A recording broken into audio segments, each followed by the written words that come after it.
My own be say how we take up. Benz or Lexus, which body part withstand the pressure?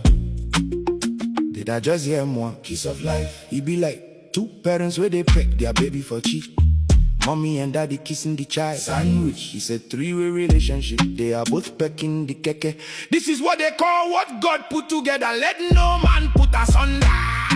The keke, they say to fight keke. Now peacemaker, they separate fights between cars. I swear, share those two jeeps, one jam before. Keke come separate them and be caught between a rock and a hard place. When you put him out for waiting, no concern you. When a junior is trying to separate two seniors fighting, waiting himself they find for their middle. How the keke take enter that middle? Because he show me that he say those keke people are so impatient. I swear to God. When them tell you say no put him out, you no green now. The result be that you body don't come now. The truth is keke drivers are the most impatient people on earth. I know keke riders can be funny sometimes, but the most important thing is how both cars are facing each other. Thank God say not to be people jammed in a pep. Made them do 50-50 pay for the keke. Not to tell them to upgrade, you go Corolla for Uber, the name or the filling station Northwest. And the two cars came in from Northwest. Joint accident. Shana AI be this, I'm so confused. Almost some kind accident will leave you speechless. The question is how?